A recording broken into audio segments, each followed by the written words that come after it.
Hi, I'm Susan Nixon with So Quick and Easy, and today I'm going to show you how to make a puppet theater out of draperies you can find at your local store. So let's go over what you need to pick up at the store. You're going to need 3 panels. The top panel I found already sewn just like this. It's a valance that normally goes at the top of a window. The second panel you might find that you'd use to cover a kitchen window is a shorter panel here. You only need 1 of those. The last panel you'll need is 1 single 84-inch long panel. Then to hold the puppet theater in the door frame, you need 2 tension rods.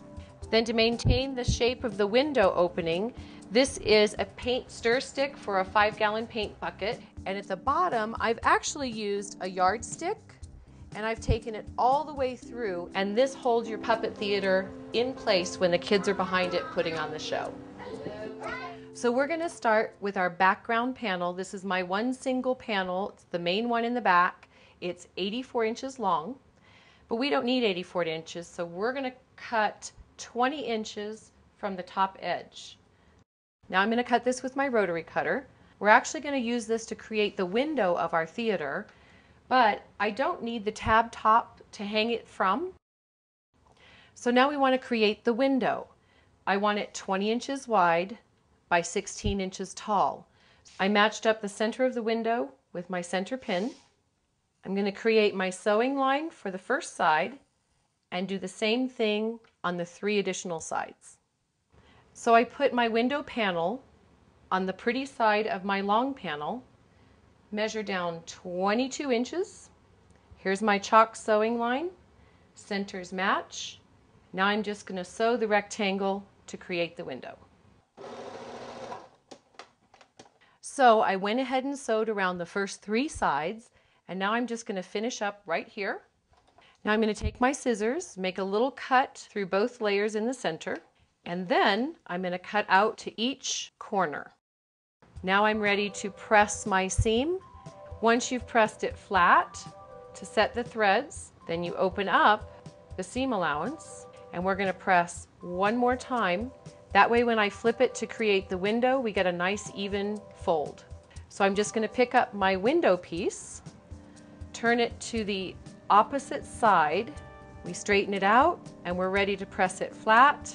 And I'll repeat those 2 steps all the way around my window edge. We're going to put that 5-gallon stir stick in the top to hold the top frame shape of the window. So we're going to sew 2 sewing lines here. We'll put in our 2 sewing lines across the bottom. That's where we put the yardstick that holds the puppet theater in the door frame. Now we put the blue piece on the top.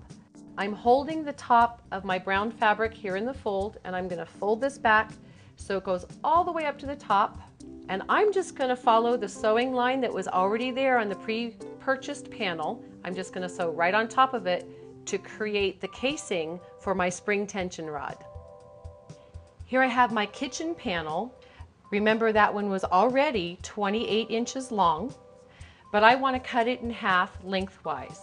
And we cut along the fold to create the right and the left curtain. So after I cut that, I folded it under 1 inch, and I'm at the bottom of the second seam to tuck that edge under. So here, let's finish that. So both edges that we cut are now both hemmed.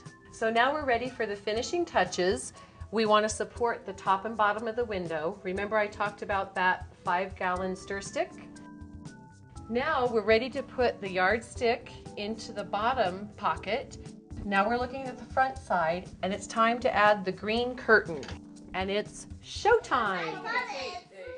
Thanks for watching. To learn more, visit me on the web at SoQuickandEasy.com.